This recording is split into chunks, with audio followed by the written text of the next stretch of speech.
মসজিদে যাইয়া এক কাতারে নামাজে দাঁড়াই। এই যে দেখেন আমার সভাপতি সাহেব চাচা, ওনার টুপি দেখেন, এরপরে সভাপতি সাহেবের টুপি দেখেন, আমার টুপি দেখেন, এরপরে সভাপতি সাহেব। আমরা এখানে কয়জন বসে আছি এক কাতারে? 4 জন। 4 জনের টুপি কি সেম? কথা বলে না। টুপির ডিজাইনে বেশ কম আছে কিনা? 4 জন কয় কাতারে আছি? কথা বলেন। এখানে যারা বসা আছেন সকলের টুপি সেম? সকলের গায়ের জামা সেম না বেশ কম আছে? কয় কাতারে আছি? এক কাতারে আছি কিনা? মসজিদে যাওয়ার পরে টুপির ব্যবধানে, আপনার পাঞ্জাবির কালার আর জুব্বার কালারের ব্যবধানে আলাদা কাতার হয় না, এক কাতারে থাকে। আল্লাহর কাছে বুঝাই, আল্লাহ দেখেন টুপি ভিন্ন হতে পারে, পাঞ্জাবি ভিন্ন হতে পারে, পাগড়ির কালার ভিন্ন হতে পারে, কিন্তু আমরা ঐক্যবদ্ধ। এই কথা বুঝাইয়া যখন মসজিদ থেকে বের হইয়া তাকায় বলি, দেখ ওহাইব্বার বাচ্চা যাইতেছে। বুঝেন না? এরকম নাই মনে হয়। আর আরেক পার্টি কয়, দেখ সুন্নির বাচ্চা। নাউযুবিল্লাহি মিন যালিক। নবীজির সুন্নাত যারা মানে, যারা নবীজির সুন্নার অনুসারী, তাদেরকে কি বলে? কথা বলেন। সুন্নি। আর আপনি বলতেছেন সুন্নির বাচ্চা। একটা গালি বানাইলেন, নবীজির সুন্নতের শব্দটাকে গালি বানাইলেন। আল্লাহর 99টা নামের একটা নাম ওয়াহাব, সেই ওয়াহাবকে গালি বানাইলেন। আল্লাহর কসম, যারা নবীজির সুন্নতকে গালি হিসাবে ব্যবহার করে, আল্লাহর সিফাতি নামকে গালি হিসাবে ব্যবহার করে, তারা প্রকৃত গোলাম আর নবীর উম্মত হতে পারে না, পারে না, পারে না। ঠিক কিনা? আলহামদুলিল্লাহ والصلاة والسلام على رسول الله ونشهد أن لا إله إلا الله وحده لا شريك له ونشهد أن سيدنا وسندنا وحبيبنا ومولانا محمدا عبده ورسوله أما بعد فقد قال الله تعالى في كلامه المجيد وفي فرقانه الحميد أعوذ بالله من الشيطان الرجيم بسم الله الرحمن الرحيم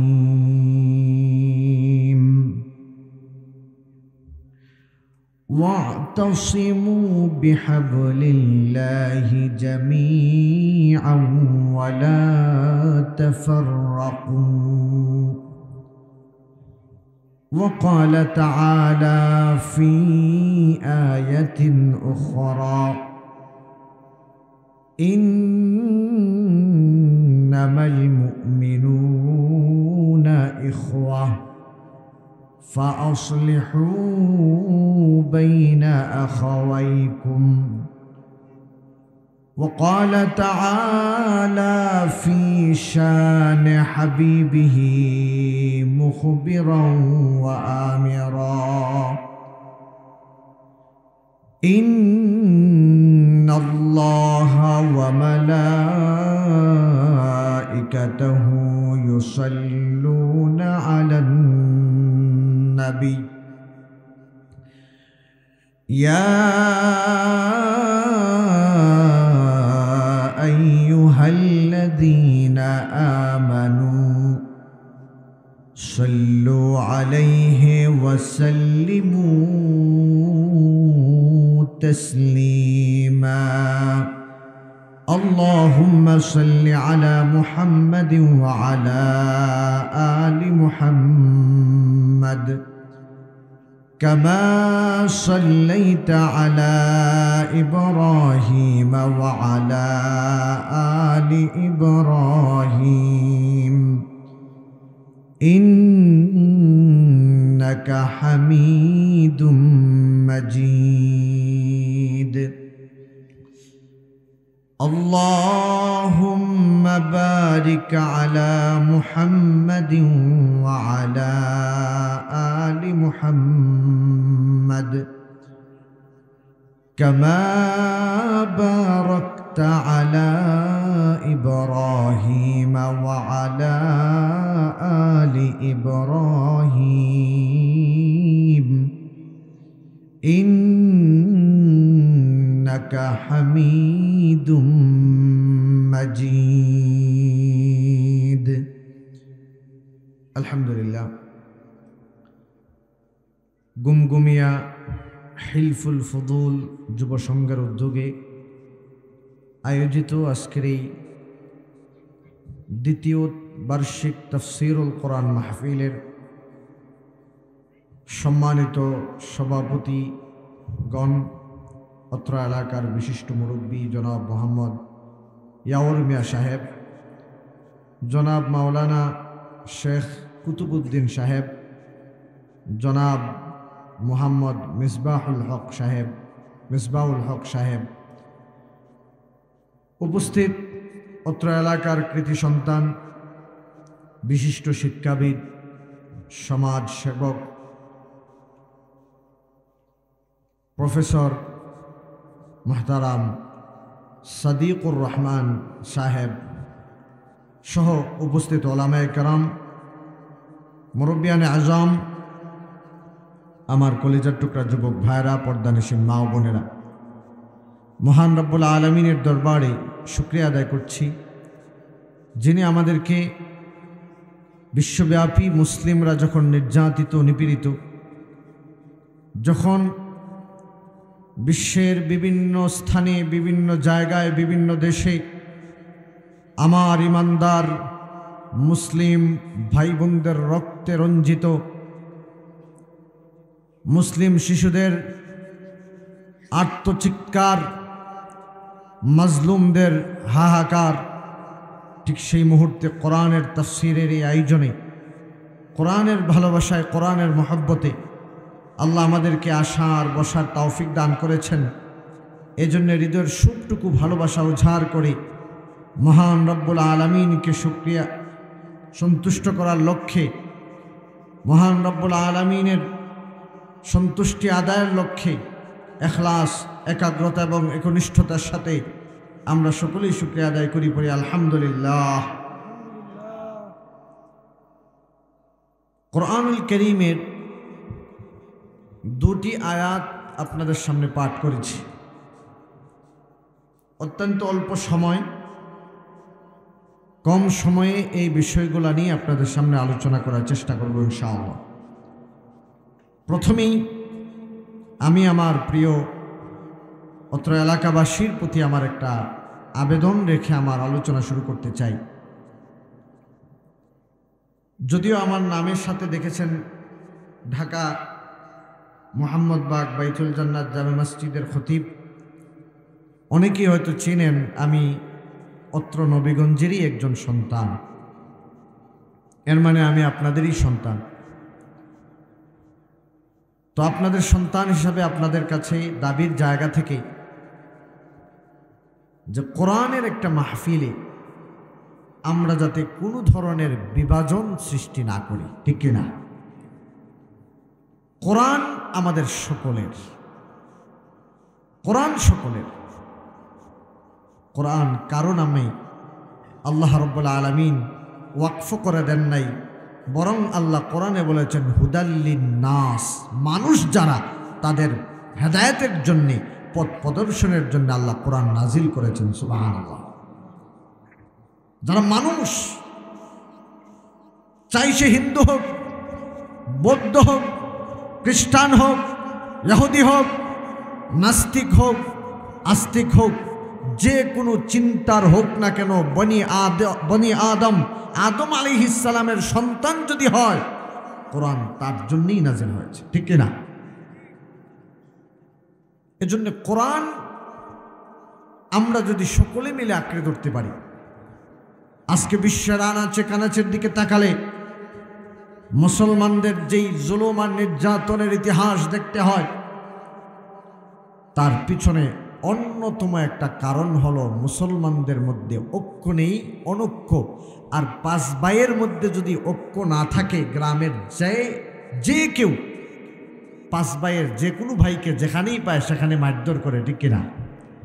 আর ওই 5 ভাই যদি একসাথে থাকে, আরেকটা পরিবারের লোক ওই পরিবারের কারোর দিকে হাত উঠাবে দূরের কথা, চোখ তুলে তাকানোর সাহসটাও পায় না।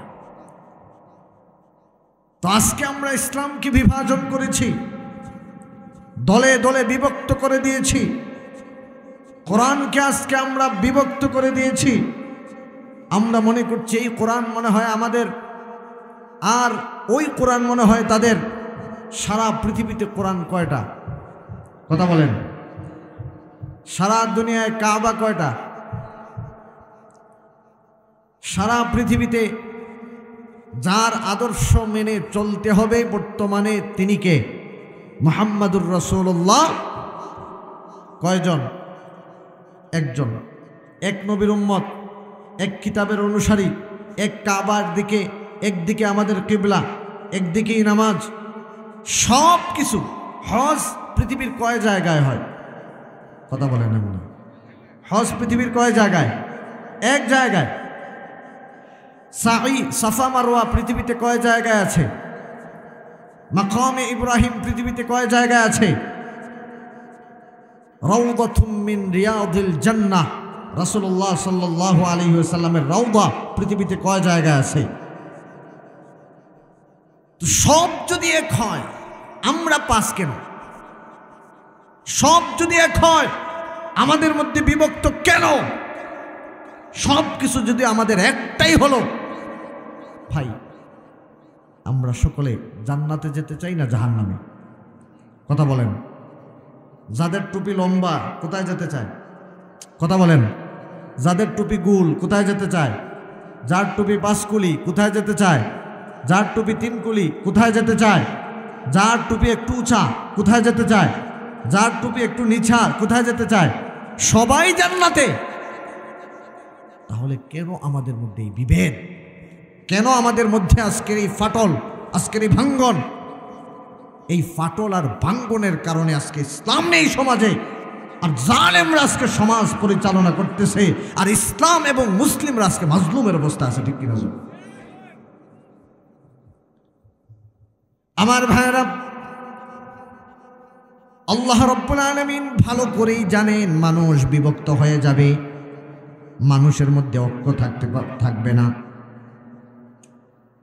আল্লাহ তাআলা ভালো করেই জানেন এই কোরআনকে নিয়ে মানুষ বিভক্তি করা শুরু করবে। আল্লাহ ভালো করেই জানেন রাসূলুল্লাহ সাল্লাল্লাহু আলাইহি ওয়াসাল্লামকে নিয়ে মানুষ বিভক্তি করবে। এজন্য আল্লাহ আগেই মানুষকে সচেতন করেছেন, সতর্ক করেছেন। কোরআনের অসংখ্য আয়াতে মানুষকে সংঘবদ্ধ থাকার কথা বলেছেন। শুধু আয়াতের মধ্যে বলেন নাই, কোরআনে শুধু নাজিল করেই আল্লাহ ক্ষান্ত হন নাই, বরং প্র্যাকটিক্যালি বাস্তব নমুনায় মানুষকে প্রশিক্ষণ দিয়েছেন যাতে মানুষ ঐক্যবদ্ধ হয়ে থাকতে পারে মুসলিমরা। তাই তো আল্লাহ রাব্বুল আলামিন প্রথমে কোরআনে আমাদেরকে আদেশ করতেছেন, ওয়া'তাসিমু বিহাবলিল্লাহি জামিআন ওয়া লা তাফাররাকু। আল্লাহ রাব্বুল আলামিন বলছেন, হে পৃথিবীর সকল ঈমানদারেরা, তোমরা ঐক্যবদ্ধভাবে আল্লাহর এই রজ্জুকে, কোরআনকে তোমরা আঁকড়ে ধরো। সুবহানাল্লাহ। ঐক্যবদ্ধভাবে না আলাদাভাবে? নাকি বলছেন যারা লম্বা টুপি তোমরা আলাদা রশিতে ধরো, যারা গোল টুপি তোমরা আলাদা রশিতে ধরো, যাদের টুপি একটু উঁচা তোমরা আলাদা রশিতে, যাদের টুপি 5 কুলি তোমরা আলাদা রশিতে? এমন কোনো কথা কোরআন এবং হাদিসের কোথাও আছে? আমার ভাইয়েরা, বাবারা, এইভাবে আল্লাহ রাব্বুল আলামিন পৃথিবীবাসীকে, বিশেষ করে ঈমানদারদেরকে ঐক্যবদ্ধ থাকার জন্য বিভিন্নভাবে আদেশ করেছেন। রাসূলুল্লাহ সাল্লাল্লাহু আলাইহি ওয়াসাল্লাম তার উম্মতকে ঐক্যবদ্ধ থাকার জন্য আদেশ করেছেন। যারাই আমি রাসূলের উম্মত দাবি করবে তারাই যাতে ঐক্যবদ্ধ থাকে।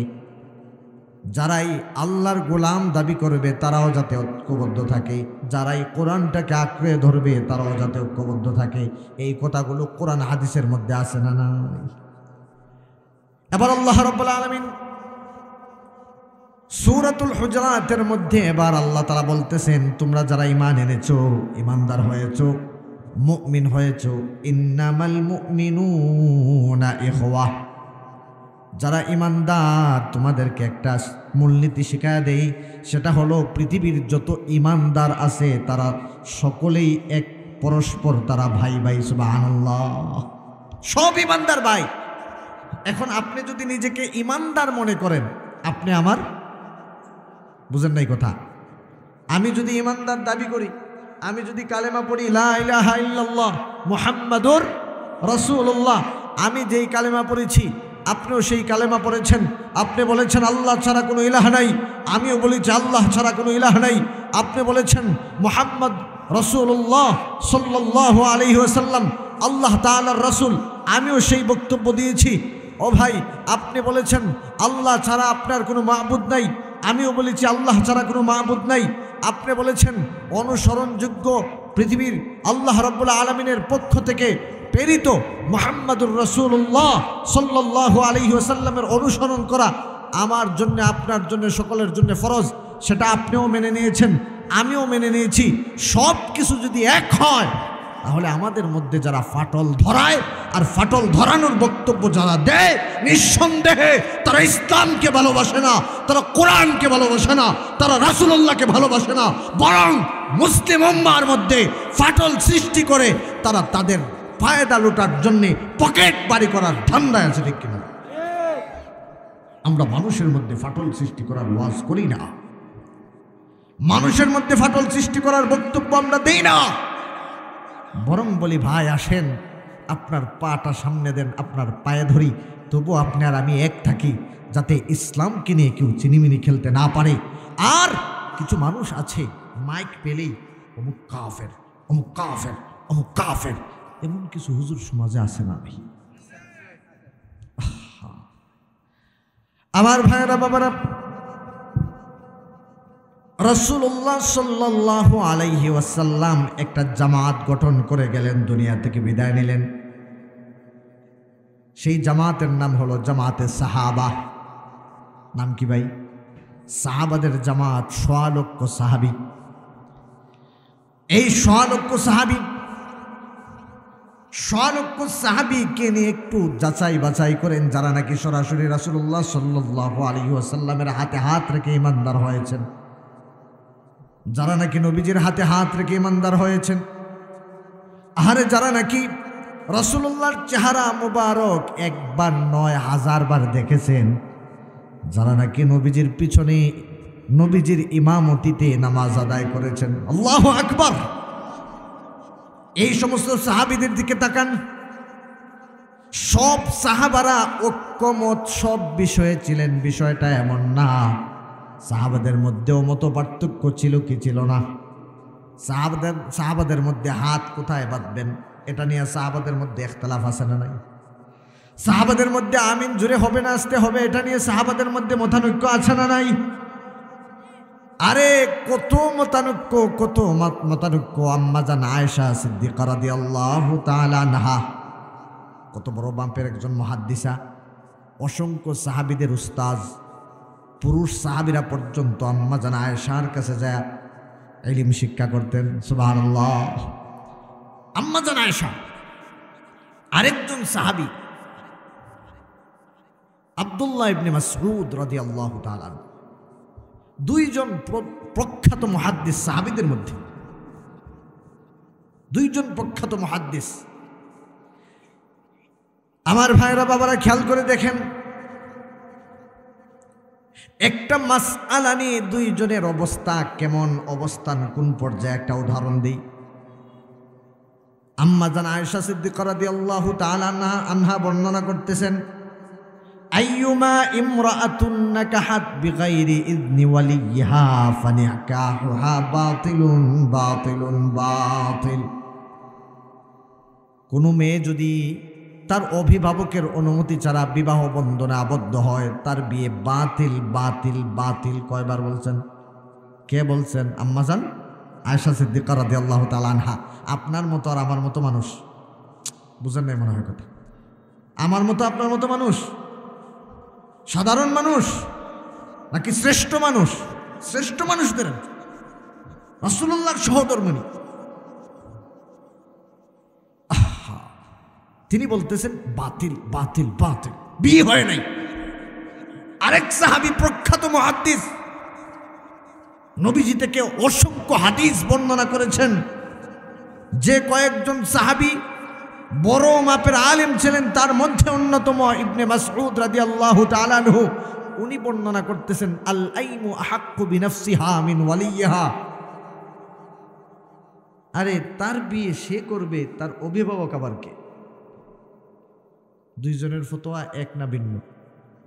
একজনে বলতেছেন বিয়ে হয় নাই, আরেকজন বলতেছেন অভিভাবক আবার কে? তার লাইফ, তার জীবন, সে সিদ্ধান্ত নেবে। কিসের অনুমতি? আচ্ছা, দুইজনের ফতোয়া এক না ভিন্ন? এটা কি সাধারণ বিষয় না জটিল বিষয়? একজনে বলছেন বিয়ে হয়ই নাই, আরেকজনে বলছেন বিয়ে কেন হবে না, বিয়ে তো অবশ্যই হবে। দুইজনের ফতোয়া দুই রকম, কিন্তু আমি চ্যালেঞ্জ দিলাম তাদের দুইজনের বক্তব্য যাচাই করতে থাকেন। কোনদিন আম্মাজান আয়েশা সিদ্দিকা রাদিয়াল্লাহু তাআলা আনহা ইবনে মাসউদ রাদিয়াল্লাহু তাআলা আনহুকে কাফির বলা তো দূরের কথা, গুমরা পথভ্রষ্ট করা বলা তো দূরের কথা, ইবনে মাসউদ ভুলের উপরে আছেন সেটাই বলেন নাই। বলেছেন আমি যে এটা সঠিক পেয়েছি রাসূল থেকে সেটাই বলেছি। আর ইবনে মাসউদ কোনোদিন আম্মাজান আয়েশা সিদ্দিকার বিরুদ্ধে ফতোয়াবাজি করেন নাই, বলেছেন আমি যা শিখেছি রাসূল থেকে, আমি যা পেয়েছি তার উপরে আমি বক্তব্য দিয়েছি। এত বিশাল ইখতিলাফের পরেও তাদের মধ্যে কোনো ভাঙ্গন ছিল না, তাদের মধ্যে কোনো আপনার দলাদলি ছিল না, তাদের মধ্যে কোনো হিংসা বিদ্বেষ ছিল না। তারা মাসআলাগতভাবে ইখতিলাফ করেছেন, কিন্তু তারা ইফতিরাক করেন নাই, দলে দলে বিভক্ত হন নাই। আজকে সামান্য ইখতিলাফের উপরে ভিত্তি করে যারা একদল আরেক দলকে কাফের বলে, তারা ইসলাম এবং মুসলিম উম্মার হিতাকাঙ্ক্ষী হতে পারে না, পারে না, পারে না। ঠিক কিনা শুনুন আমার ভাইরা, এজন্য আমাদের বক্তব্য যে আমরা ঐক্য চাই। কি চাই? মুসলিম উম্মার ঐক্য সুন্নত না ফরজ? কথা বলেন। আমি আগে আয়াত বলছি, কোরআনে আল্লাহ রাব্বুল আলামিন আদেশ করেছেন, আল্লাহ তাআলা যেটা আদেশ করেছেন এটা সুন্নত থাকে না ফরজ হয়ে যায়? আল্লাহ আদেশ করেছেন কোরআনে তোমরা নামাজ পড়ো। ও ভাই, নামাজ পড়া সুন্নত না ফরজ? আল্লাহ কোরআনে আদেশ করেছেন ওয়ালিল্লাহি আলান নাসি হিজ্জুল বাইতি মান ইসতাতাআ ইলাইহি সাবিলা, তোমরা হজ করো। হজ করা ফরজ না সুন্নত? আল্লাহ কোরআনে বলেছেন ইয়া আইয়ুহাল্লাযীনা আমানু কুতিবা আলাইকুমুস সিয়াম কামা কুতিবা আলাল্লাযীনা মিন ক্বাবলিকুম লাআল্লাকুম তাত্তাকুন, তোমরা সিয়াম পালন করো। ও ভাই, তোমাদের জন্য সিয়ামকে অবধারিত করা হয়েছে, সুতরাং সিয়াম তথা রোজা রাখা ফরজ না সুন্নত? ফরজ। আল্লাহ যা আদেশ করেন কি হয়ে যায়? ফরজ হয়ে যায়। আর আল্লাহ এই আয়াতে আদেশ করেছেন ওয়াতাসিমু বিহাবলিল্লাহি জামিআ ওয়ালা তাফাররাকু, তোমরা ঐক্যবদ্ধ হয়ে আল্লাহর রজ্জুকে তোমরা আঁকড়ে ধরো। আর আমরা ঐক্যবদ্ধ হওয়ার বিপরীতে কি করলাম?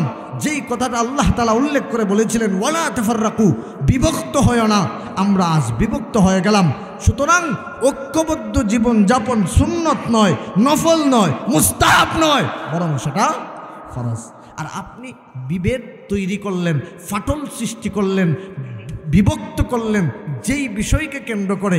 আপনাকেও যদি ভাই আমি জিজ্ঞাসা করি বা এটা সুন্নত না ফরজ, আপনি সুন্নত বলেন না, বলেন মুস্তাহাব। আর মুস্তাহাব নিয়ে আপনি বিভক্ত তৈরি করে মানুষের ফরজটাকে লঙ্ঘন করিয়ে আপনি নিজে কোন রাস্তার কোন পথের প্রতীক হলেন, আর আপনার অনুসারীদেরকে কোন পথের প্রতীক বানালেন।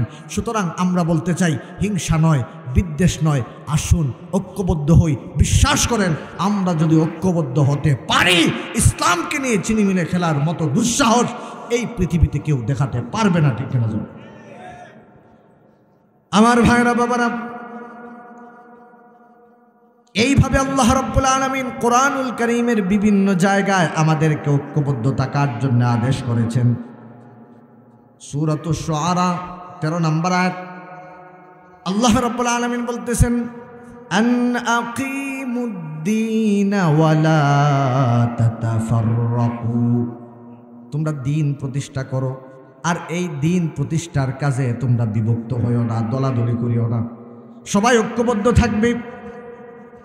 ও ভাই, আজকে এই দিন প্রতিষ্ঠার কাজ বাদ দিয়ে, ইসলামের রুজ্জুকে আঁকড়ে ধরার কাজ বাদ দিয়ে এত বড় একটা ফরজ বিধানকে লঙ্ঘন করে আমরা সুন্নতার মুস্তাহাবের জন্য দলে দলে বিভক্ত হয়ে গেলাম।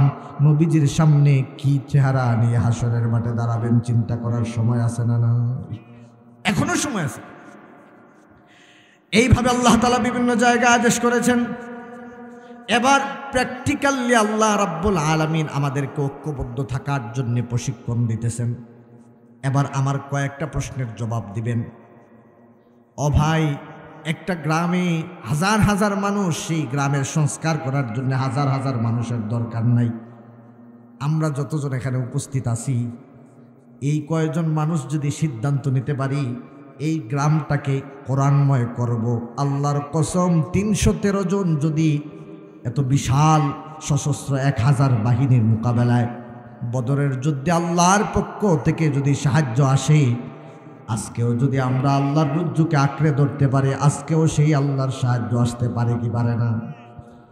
এবার খেয়াল করে দেখেন, আল্লাহ প্রশিক্ষণ দিতেছেন আমাদেরকে। আমরা প্রতিদিন ৫ ওয়াক্ত নামাজ পড়ি। এই ৫ ওয়াক্ত নামাজ আমাদের জন্য সুন্নত না ফরজ? এবার আসুন, ৫ ওয়াক্ত নামাজটা জামাতের সহিত মসজিদে এসে আদায় করা হানাফি মাযহাব অনুযায়ী ওয়াজিব, আবশ্যক, আসতেই হবে, বাধ্য। খেয়াল করবেন বিষয়টা।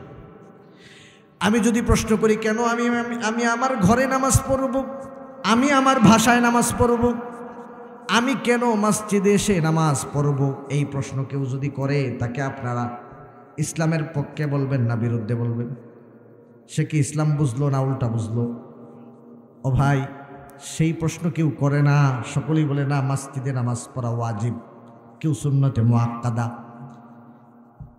দেখেন, প্রতিদিন ৫ ওয়াক্ত আল্লাহ রাব্বুল আলামিন আমাদেরকে একটা মসজিদে নিয়ে আসলেন। এই গুমগুমিয়া গ্রামের হয়তো একাধিক মসজিদ আছে, একাধিক মসজিদে বিভিন্ন মহল্লায় বিভক্ত হয়তো আছে। সুবিধার্থে একাধিক মসজিদ থাকতেই পারে, কারণ দূর হওয়ার কারণে অনেকে হয়তো মসজিদের জামাত তরক করতে পারে। এবার প্রত্যেকটা মহল্লায় যখন মুয়াজ্জিন সাহেব যখন নামাজের জন্য ডাকলেন, হাইয়া আলাস সালাহ, হাইয়া আলাল ফালাহ, নামাজের দিকে আসো, সফলতার দিকে আসো। ও ভাই, যখন নাকি মুয়াজ্জিন সাহেবরা ডাকেন, তখন প্রত্যেকটা মসজিদে আমরা ঐক্যবদ্ধ হই কি হই না? এবার ঐক্যবদ্ধ হওয়ার পরে ধরেন গুমগুমিয়া মসজিদে আমরা ঢুকলাম, অথবা ধরেন নবীগঞ্জ কেন্দ্রীয় জামে মসজিদে আমরা ঢুকলাম, অথবা নবীগঞ্জ মদিনা মসজিদে আমরা ঢুকলাম। কথার কথা উদাহরণ। ঢুকার পরে মসজিদে এমন কোনো মসজিদ আছে কিনা যে এখানে লম্বা টুপির লোক যাতে না ঢুকে? বুঝেন নাই কথা? লেখা আছে এখানে পাঁচকল্লি ঢুকা নিষেধ। কথা বলে না, এখানে গুলটুপি ঢুকা নিষেধ। এর মানে সকলে ঐক্যবদ্ধ হয়ে আল্লাহর পায়ে সিজদা দেওয়া লাগবে, নিষেধ দেওয়া যাবে না। সকলে মিলে টুপি যেমনই হোক, দাড়ি যেমনই হোক, চেহারার পোশাক যেই কালারের হোক না কেন, পাগড়ি সবুজ আর কালো আর সাদা যেই কালার হোক না কেন, সকলে এক কাতারে দাঁড়াইয়া আল্লাহর সামনে হাজিরা দিয়া আল্লাহর পায়ে সিজদা দিয়ে আল্লাহকে বুঝাতে হবে, রব্বুল আলামিন তাকায় দেখেন, আমরা হয়তো টুপি একরকম না, হয়তো আমাদের জুব্বার কালার এক না, হয়তো বা আমরা হাত সকলে এক জায়গায় বাঁধি নাই, হয়তো বা আমরা সিজদায় যাওয়ার সময় সকলে হাঁটু আগে দেই নাই, কেউ হাঁটু আগে দিছি, কেউ হাত আগে দিছি, কিন্তু তাকায় দেখেন আমরা সবাই ঐক্যবদ্ধ এক কাতারে দাঁড়ায় গেছি। ধনী গরিবের বিভেদ নাই, সাদা কালোর বিভেদ নাই, ও ভাই লম্বা খাটোর বিভেদ নাই। এই বলে আল্লাহর সামনে আমরা হাজিরা দেওয়া লাগে কি লাগে না? আরে কি নামাজ পড়লাম, 40 বছর যাবত নামাজ আদায় করতেছি, 50 বছর যাবত নামাজি, কত নামাজ পড়লাম, আজ পর্যন্ত এইটা বুঝলাম না প্রতিদিন 5 বার আল্লাহ আমাকে ঐক্যবদ্ধ থাকার প্রশিক্ষণ দিতেছে। 5 বার ঐক্যবদ্ধ থাকার জন্য প্রশিক্ষণ আল্লাহর পক্ষ থেকে দেওয়া হচ্ছে কি হচ্ছে না। কিন্তু আমরা এমন কপাল পোড়া এক জাতি, মসজিদে যাইয়া এক কাতারে নামাজে দাঁড়াই। এই যে দেখেন আমার সভাপতি সাহেব চাচার, ওনার টুপি দেখেন, এরপরে সভাপতি সাহেবের টুপি দেখেন, আমার টুপি দেখেন, এরপরে সভাপতি সাহেব। আমরা এখানে কয়জন বসে আছি এক কাতারে? চারজন। চারজনের টুপি কি সেম? কথা বলে না। টুপির ডিজাইনে বেশ কম আছে কিনা? চারজন কয় কাতারে আছি? কথা বলেন। এখানে যারা বসা আছেন সকলের টুপি সেম? সকলের গায়ের জামা সেম না বেশ কম আছে? কয় কাতারে আছি? এক কাতারে আছি কিনা? মসজিদে যাওয়ার পরে টুপির ব্যবধানে, আপনার পাঞ্জাবির কালার আর জুব্বার কালারের ব্যবধানে আলাদা কাতার হয় না, এক কাতারে থাকে। আল্লাহর কাছে বুঝাই, আল্লাহ দেখেন টুপি ভিন্ন হতে পারে, পাঞ্জাবি ভিন্ন হতে পারে, পাগড়ির কালার ভিন্ন হতে পারে, কিন্তু আমরা ঐক্যবদ্ধ। এই কথা বুঝাইয়া যখন মসজিদ থেকে বের হইয়া তাকায় বলি, দেখ ও হাইব্বার বাচ্চা যাইতেছে, বুঝেন না? এরকম নাই মনে হয়। আর আরেক পার্টি কয়, দেখ সুন্নির বাচ্চা। নাউজুবিল্লাহ মিন যালিক। নবীজির সুন্নত যারা মানে, যারা নবীজির সুন্নার অনুসারী, তাদেরকে কি বলে? কথা বলেন। সুন্নি। আর আপনি বলতেছেন সুন্নির বাচ্চা। একটা গালি বানাইলেন, নবীজির সুন্নতের শব্দটাকে গালি বানাইলেন। আল্লাহর 99টা নামের একটা নাম ওয়াহাব, সেই ওয়াহাবকে গালি বানাইলেন। আল্লাহর কসম, যারা নবীজির সুন্নতকে গালি হিসাবে ব্যবহার করে, আল্লাহর সিফাতি নামকে গালি হিসাবে ব্যবহার করে, তারা প্রকৃত গোলাম আর নবীর উম্মত হতে পারে না, পারে না, পারে না। ঠিক কিনা জোরে বলেন। আজকে আমরা সেই কাজটাই করতেছি। আমার ভাইরা বাবারা, এবার খেয়াল করে দেখেন, ভাইরা কষ্ট করে সামনে আসেন। সাইডে মানুষ বেশি, সামনে মানুষ কম হইলে তো এটা সুন্দর লাগে না। আসছেন যেহেতু আলহামদুলিল্লাহ, কোরআনের জন্য আল্লাহ আপনাদেরকে কবুল করছে। আসেন সামনে আসেন, সুন্দর লাগবে ইনশাআল্লাহ, চমৎকার লাগবে। অনেক মানুষ, তাই আলহামদুলিল্লাহ। সামনে আসেন, সাইডে না বসে সামনের দিকে আসেন ইনশাআল্লাহ, মাশাআল্লাহ। খেয়াল করে শোনেন, প্রতিদিন ঐক্যবদ্ধের প্রশিক্ষণ আল্লাহ দিতেছেন কয়বার? উত্তর দেওয়া লাগবে কয়বার? 5 বার প্রশিক্ষণ নেই। প্রশিক্ষণ থেকে বের হইয়া তার অনুকূলে কাজ করি না উল্টা কাজ করি? যদি উল্টা কাজ করি, এটা আল্লাহর সাথে ধোঁকাবাজি হয় কি হয় না? 50 বৎসর যাবৎ আল্লাহর সাথে ধোঁকাবাজি করে আসতেছি। কি নামাজ পড়লাম গেল প্রতিদিন 5 বার, সপ্তাহে। এবার আল্লাহর পক্ষ থেকে একটা সূরা নাজিল করলেন, সূরার নাম হলো সূরাতুল জুমআহ। সূরাতুল জুমআহ।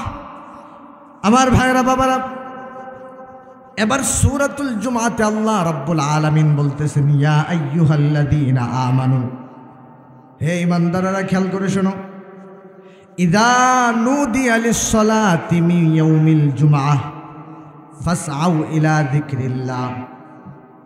জুমার দিন যখন তোমাকে সালাতের জন্য আহ্বান করা হয়, ফাসআউ ইলা যিকরিল্লাহ, তখন তুমি দৌড়াইয়া আল্লাহর জিকিরে, আল্লাহর স্মরণের দিকে তুমি দৌড়ায় আসো।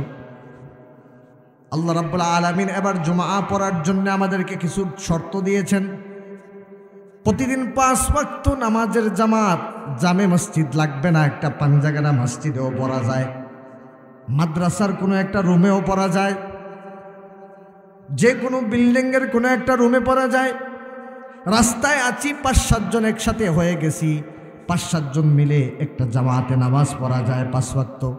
কিন্তু জুমা যে কোনো জায়গায় পড়া যায় না। এবার ছোট জামাত 3 জন, 5 জন, 7 জনে যে পড়বা, বিষয়টা এমন নয়। এবার আল্লাহর বক্তব্য হলো, এলাকার সকল মানুষ মিলে এক জায়গায় আসো, সেই জায়গার নাম হলো জামিয়া মসজিদ। খেয়াল করে শুনবেন, জামিয়া মসজিদ অর্থাৎ ঐক্যবদ্ধ হওয়ার মসজিদ। সুবহানাল্লাহ বলেন। নাম কি? জামিয়া মসজিদ। জামিয়া মানে কি? একত্রিত, এক হওয়ার মসজিদ, এক হওয়ার জায়গা। নাম গুমগুমিয়া যতটা জুমার মসজিদ আছে, প্রত্যেকটা মসজিদের শুরুতে জামে শব্দ আছে না নাই? জামে মানে কি? ঐক্যবদ্ধ হওয়া, একত্রিত হওয়ার মসজিদ। নাম দিলেন ঐক্যবদ্ধ হওয়ার মসজিদ। এখানে আসলেনও সবাই, নামাজ পড়লেনও সবাই, তারপরে নামাজ থেকে বের হয়ে বিভেদ করলেন, আল্লাহর সাথে ধোঁকাবাজি করলেন কি করলেন না? এবার দেখেন, জামে মসজিদে আমরা যেই নামাজটা পড়ি প্রতি সপ্তাহে একদিন, এই নামাজের নামটা একটু বলেন। নামাজের নামটা বলেন।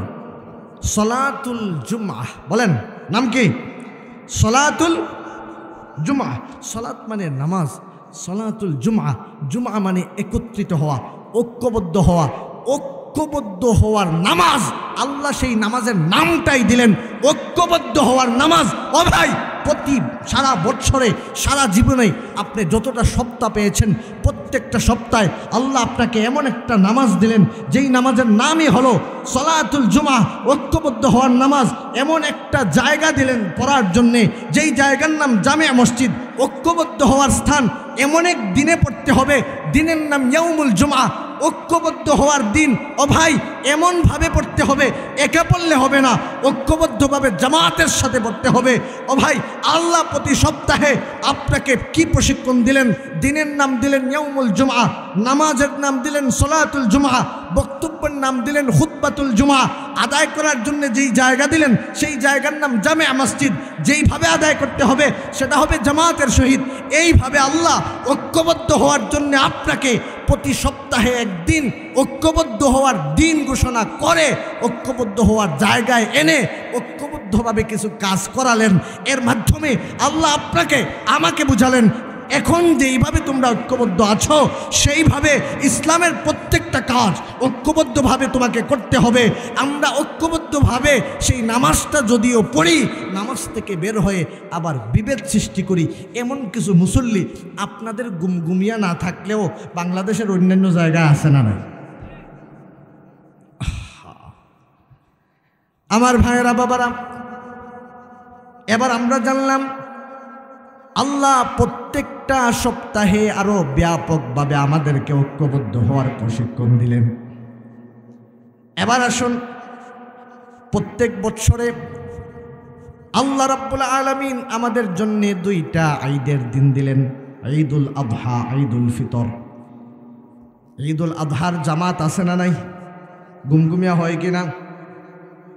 ঈদুল ফিতরের জামাত হয় কি হয় না? এবার যদি গুমগুমিয়া গ্রামের কেউ দাঁড়ায় বলে, কথার কথা আমাদের স্যার যদি দাঁড়ায় বলেন, আগামী ঈদ থেকে আমি একা একা ঈদের নামাজ পড়ব, বুঝেন এই কথা? পড়া যাবে? ঈদের নামাজ একা একা পড়া যায়? বলে হুজুর আমি একা পড়বো না, আমি আমার ওয়াইফকে নিয়ে বাসায় পড়ব, পড়া যায়? কথা বলেন।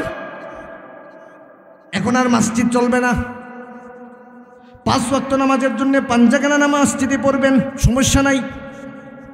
ঐক্যবদ্ধ হয়ে জামাতের সহিত প্রতিদিন 5 ওয়াক্ত পড়বেন, সমস্যা নাই।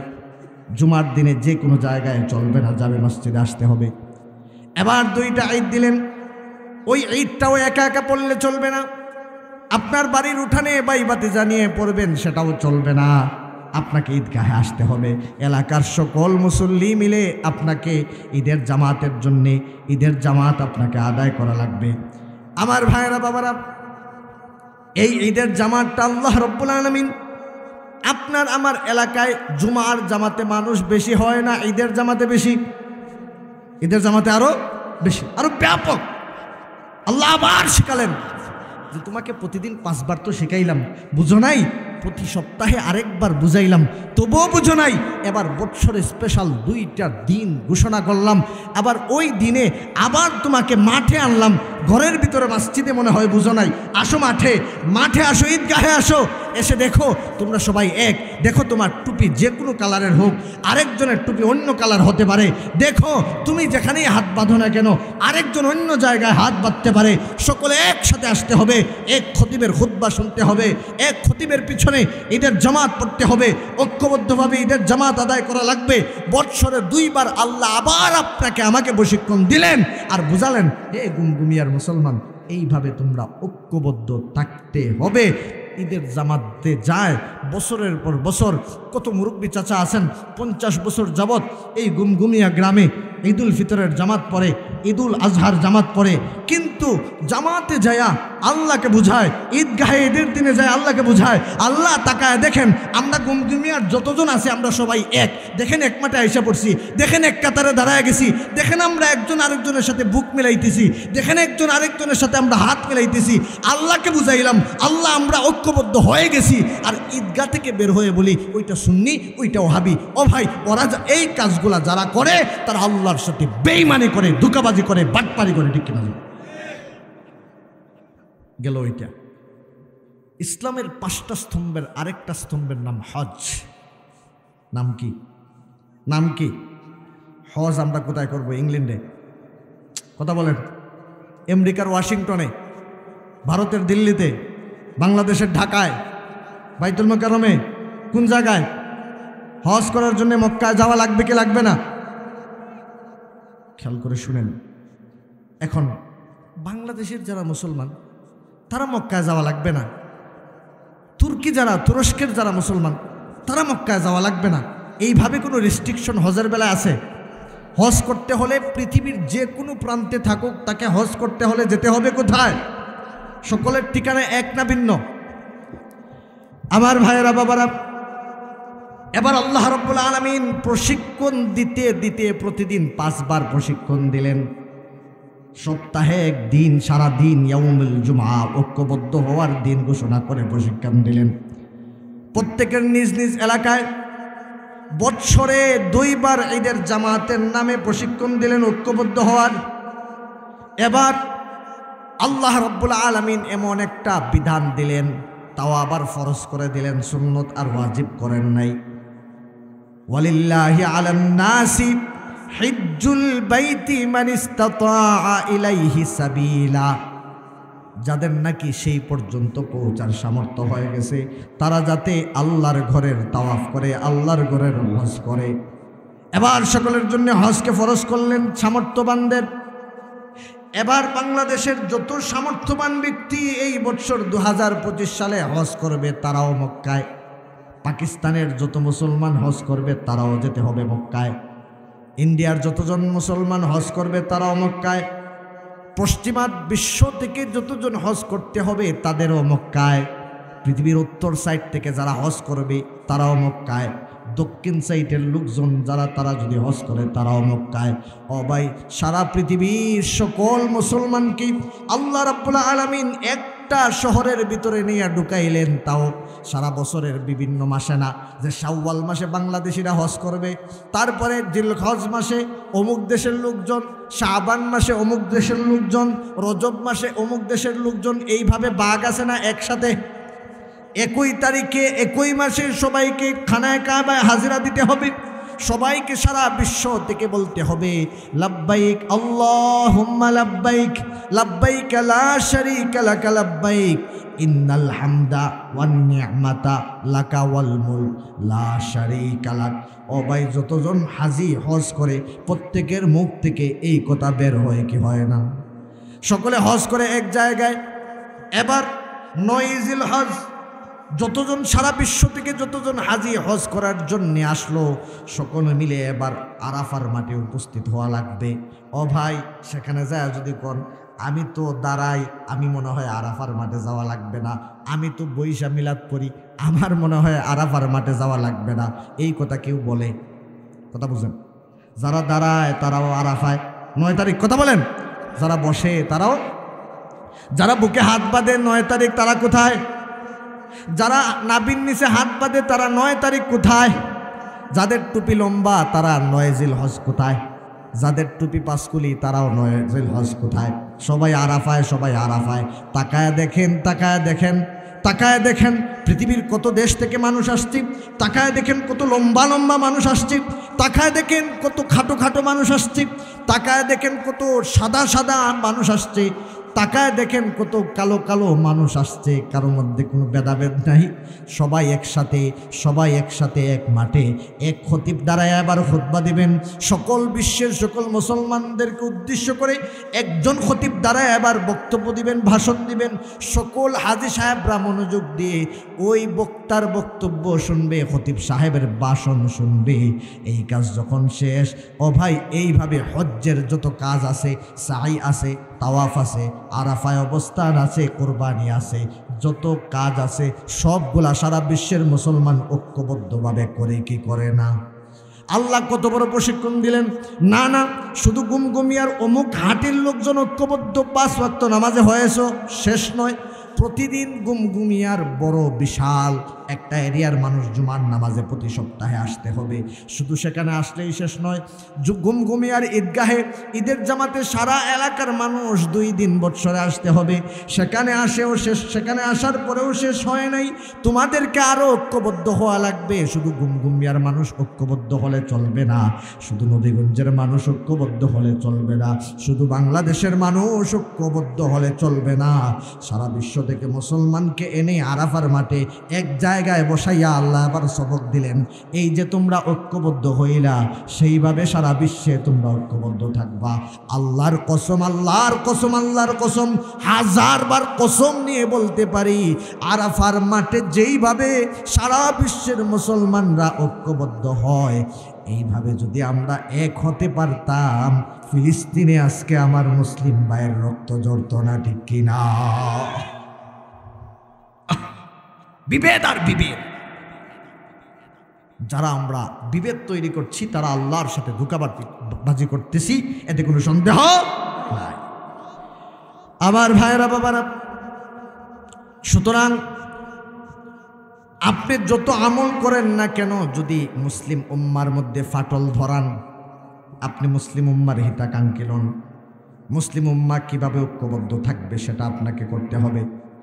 এবার রাসূলুল্লাহ সাল্লাল্লাহু আলাইহি ওয়াসাল্লাম যেই রাসূলের ইশক আর মহব্বতের কথা বলে বলে আমরা কত বেড়াই, কিন্তু সেই রাসূল সাল্লাল্লাহু আলাইহি ওয়াসাল্লাম কি বলেছেন এবার একটু খেয়াল করে শুনেন। নবীজি এবার বলতেছেন, আল মুসলিমু আখুল মুসলিম, পৃথিবীর সকল মুসলমান এক মুসলমান আরেক মুসলমানের ভাই। সুবহানাল্লাহ বলেন। ও ভাই, ভাই ভাই এক থাকবে না, বিভক্ত হবে। এবার আরো চমৎকার কথা শুনেন, নবীজি এবার কি ভাষায় বলতেছেন, কি উদাহরণ দিয়ে বলতেছেন। এবার নবীজি বলতেছেন, আল মুমিনুনা কাজাসাদিন ওয়াহিদিন। অন্য বর্ণনায় আসছে আল মুসলিমুনা কাজাসাদিন ওয়াহিদিন। পৃথিবীর যত মুসলমান আছে তারা একটা দেহের মতো। সুবহানাল্লাহ বলবেন না? যত মুসলমান আছে, কালেমা পড়েছে তো যত মানুষ আছে, কালেমা গ্রহণ করেছে এরকম যত নারী যত পুরুষ আছে, পৃথিবীর যে কোনো প্রান্তে হোক না কেন, নবীজি বলতেছেন কাজাসাদিন ওয়াহিদিন, একটা দেহের মতো। ও ভাই, একটা দেহ, আমার মাথা থেকে পা পর্যন্ত আমার পুরো দেহ একটা আরেকটার সম্পর্ক কিনা। এবার নবীজি ভেঙ্গে বলতেছেন, ইনিস্তাকা আইনুহু ইস্তাকা কুল্লুহু ওয়া ইনিস্তাকা রাসুহু ইস্তাকা কুল্লুহু। আরে একটা দেহের চোখে যখন ব্যথা হয় সারা দেহ সেটা জানে, অনুভব করে, চোখের ব্যথায় সারা দেহটা ব্যথিত হয়। একটা দেহের মাথায় যখন ব্যথা হয় সেই মাথার ব্যথায় সারা দেহ ব্যথিত হয়। হাত ছটপট করে, পা ছটপট করে, মাথা যখন ব্যথা ওঠে, পেটে খিদা লাগলেও পেট বলে এবার খাবার দেওয়ার দরকার নাই, মাথাকে আগে সান্ত্বনা দাও। ও ভাই, যখন মাথায় ব্যথা থাকে পা বলে আমি আর চলতে পারতেছি না, যখন মাথায় ব্যথা থাকে কণ্ঠের আওয়াজ বলে আমি আর বেশি সার্ভিস দিতে পারতেছি না, যখন মাথায় ব্যথা থাকে হাত বলে আমি খুব একটা চলতে পারবো না। ও ভাই, একটা দেহের মাথায় ব্যথা হলে সারা দেহ যেইভাবে অনুভব করে, আমার রাসূল সাল্লাল্লাহু আলাইহি ওয়াসাল্লাম তিনি বলে গিয়েছেন, আমার সারা বিশ্বের যত ইমানদার আছে, যতজন মানুষ কালেমা পড়বে, সমস্ত ইমানদার এইরকম একটা বডির মতো, এক বডির যে কোনো জায়গায় ব্যথা হলে সারা বিশ্বের সকল মুসলমান সেইটা অনুভব করে, সেই ব্যথায় ব্যতীত হয়। আজকে আমরা দেখেছি ফিলিস্তিনে আমাদের কত মুসলিম ভাইদেরকে হত্যা করা হচ্ছে, মুসলিম নারীদেরকে কতভাবে নির্যাতন করা হচ্ছে, তাদের সম্মান হানি করা হচ্ছে, তাদের ইজ্জত হানি করা হচ্ছে, মুসলিম শিশুদেরকে কি নির্মমভাবে বোমা বিস্ফোরণ ঘটিয়ে তাদেরকে হত্যা করা হচ্ছে। আমরা কাশ্মীরের দিকে তাকাই, কত মুসলমানরা সেখানে নির্যাতিত। এইভাবে পৃথিবীর আনাচে খানাচে মুসলমানরা কতভাবে নির্যাতিত, কিন্তু আমরা সেই ভেতাটা অনুভব করবো তো দূরের কথা, কত মুসলমান এমন আছে কোনোদিন শব্দটাও আমরা বলতে পারি নাই। আরে ভাই, ফালান আপনি ফিলিস্তিন আর কাশ্মীর আর আপনার আরকান সহ বিশ্বের বিভিন্ন জায়গা। আমার বাংলাদেশে কত আলেম নির্যাতিত হয়েছে, এক আলেমকে জেলে ঢুকায় আমরা দেখেছি, আর এক আলেম মিষ্টি বিতরণ করে। এমন কিছু দালাল মুনাফিক আলেম এই সমাজে আছে না? নবীজি বলেছেন ইখতিলাফ থাকতে পারে, ইখতিলাফ থাকতে পারে। নবীজির একজন সাহাবী ওসমান রাদিয়াল্লাহু তাআলা আনহু, নবীজি কিছু সাহাবীদেরকে নিয়ে মক্কায় গেলেন, তাওয়াফ করে চলে আসবেন। ওসমান রাদিয়াল্লাহু তাআলা আনহুকে আগে পাঠালেন যে ওসমান তুমি যাও, যায় বলো আমরা যুদ্ধ করতে আসি নাই, আসছি তাওয়াফ করব, চলে যাব, আমাদেরকে একটু রাস্তা দিলেই হয়। ওসমান রাদিয়াল্লাহু তাআলা আনহু গেলেন। কাফেররা ওসমান রাদিয়াল্লাহু তাআলা আনহুকে আটকে রাখলো, ছাড়লো না। ওই দিকে গুজব উড়ানো হলো যে ওসমানকে কাফেররা হত্যা করেছে। নবী আলাইহিস সালাম উপস্থিত সাহাবীদেরকে ডাকলেন, বললেন ওসমানকে নাকি আমার ওসমানকে নাকি কাফেররা হত্যা করেছে, এবার কি করতে পারি? সকল সাহাবারা বললেন আমরা আমাদের হয়তো স্ত্রীদেরকে রেখে আসছি মদিনা মুনাওয়ারায়, হয়তো পরিবারের লোকদেরকে মদিনা মুনাওয়ারায় রেখে আসছি, হয়তো হাজার হাজার মুসলমানদেরকে মদিনায় রেখে আসছি, বিদায় নিয়ে আসতে পারি নাই, কারণ আমরা তো যুদ্ধের জন্য বের হই নাই।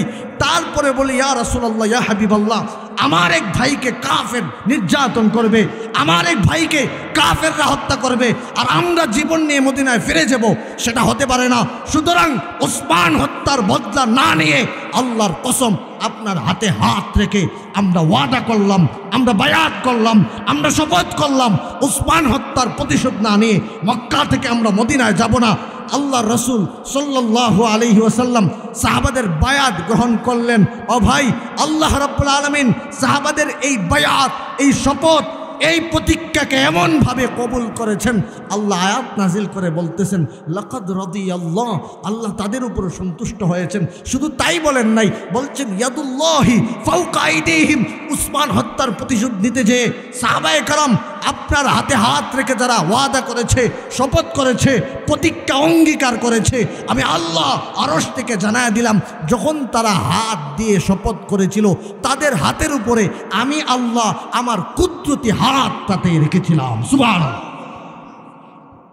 এই হলো ইসলামের ভ্রাতৃত্ব, মুসলমানদের ভ্রাতৃত্ব। আজকে যারা বিভেদ ঘটায় তারা মুসলমানদের হিতাকাঙ্ক্ষী হতে পারে না। সুতরাং আমার এই কথার অনুরোধ এটাই ছিল, আমি প্রথমে একবার বলেছিলাম যে আমি এই নবীগঞ্জ উপজেলারই কোনো এক গ্রামের সন্তান। আরেকটা বললে আমার কথা শেষ করে দিব, আপনাদেরই পরিচালিত প্রতিষ্ঠান এই দাখিল মাদ্রাসা থেকে আমি দাখিল পরীক্ষা দিয়েছিলাম। সুবহানাল্লাহ। সুতরাং আপনাদের সাথে আমার একটা সম্পর্ক আছে না নাই? কথা বলেন, আছে না নাই? আপনাদের কাছে আমার দাবি আছে, আপনাদের কাছে আমার অধিকার আছে। কি দাবি? আমাকে খাওয়াবেন, টাকা দিবেন না, ওই দাবি না, ওই অধিকার না, কিন্তু আপনাদের কাছে কিছু চাইতে পারি, অধিকার করতে পারি। আপনাদের কাছে আপনাদেরই সন্তান হিসাবে একটা জিনিসই চাইলাম, কিচ্ছু চাই নাই। ও গুমগুমিয়ার মানুষ, পার্শ্ববর্তী পাঞ্জারাই সহ আশপাশের গ্রামের মুসলমান ভাইরা, আপনি যদি লা ইলাহা ইল্লাল্লাহ মুহাম্মাদুর রাসূলুল্লাহ সাল্লাল্লাহু আলাইহি ওয়াসাল্লাম, আপনি তো সেটাই পড়েছেন, আমিও তো সেটাই পড়েছি, কত সামান্য মতো পার্থক্য থাকতে পারে, হাত বাঁধা নিয়ে, দাঁড়ানো আর বসা নিয়ে, এই দু একটা ছোটোখাটো মতো পার্থক্যের কারণে আপনি আমাকে দুশ্মন বানায়েন না, আমিও যাতে আপনাকে দুশ্মন না বানাই। ও ভাই, টুপির কালারের কারণে আপনি আমাকে দুশ্মন বানায়েন না, আমিও যাতে আপনাকে দুশ্মন না বানাই। টুপির ডিজাইনের কারণে আপনিও আমাকে দুশ্মন বানাবেন না, আমিও যাতে আপনাকে দুশ্মন না বানাই। আপনাদের কাছে আপনাদের সন্তান হিসাবে ওই একটা জিনিসই চাইলাম, আমি যাতে খবর পাই যে গুমগুমিয়া গ্রামের যত মুসলমান আছে সকল মুসলমান ঐক্যবদ্ধ হয়ে গেছে, আমরা পারবো তো ইনশাআল্লাহ। আল্লাহ তাআলা আমার এই মুসলিম ভাইদেরকে, চাচাদেরকে কবুল করুন, সবাই বলে আমিন। সেই প্রত্যাশা রেখে হিলফুল ফুদুল যুব সংঘ, যুবকরা অক্লান্ত পরিশ্রম করে একটা আয়োজন করে, কোরআনের আয়োজন। এই যুবকগুলা চাইলে পারতো একটা গানের আয়োজন করতে, যুবকগুলা চাইলে আজকে একটা ক্লাব করে বিভিন্ন বেহায়াপনার আয়োজন করতে পারতো। এই যুবক ছেলেরা চাইলে কত অন্যায়, কত টুর্নামেন্টের আয়োজন করতে পারতো, হয়তো এগুলা করে কিনা জানি না, কিন্তু কোরআনের একটা মাহফিলের আয়োজন করেছে যেখানে কোরআনের কথা হবে, যেখানে রাসূলুল্লাহ সাল্লাল্লাহু আলাইহি ওয়াসাল্লামের গুণগান গাওয়া হবে। সেই মাজলিস, এরকম মাহফিল, এরকম অনুষ্ঠান, এরকম আয়োজন যাতে যুবকরা করে, এটার জন্য মুরব্বী চাচাজিদের দায়িত্ব হলো তাদেরকে উৎসাহ দেওয়া, তাদের পাশে দাঁড়ানো, যে তোমরা কোরআনের আয়োজন করো। আর আমি মনে করি অত্র গ্রামে একটা মাহফিল, এটা আমার ব্যক্তিগত, একবারে একান্ত ব্যক্তিগত, আমার মাথায় বয়ান করতে করতে এই জিনিসটা আসছে, অত্র এলাকাকে নিয়ে ভাবার পরে আমি মনে করি এই গ্রামে একটা মাহফিল এমন হওয়া উচিত যেই মাহফিলে সব ঘরানার আলেম থাকবে, ঠিক কিনা? এটা আমি প্রস্তাব রেখে গেলাম। যে কোনো সময় সকল ঘরানার আলেম থাকবে, কওমি জানি না, আলিয়া জানি না, সুন্নি জানি না, আপনার জামাত ইসলাম জানি না, সকল ঘরানার আলেম যাতে থাকে, এরকম একটা মাহফিল গুমগুমিয়া গ্রামে হোক, সেই প্রত্যাশা রেখে আপনাদের কাছে সেই দাবি রেখে আমার কথা শেষ করছি।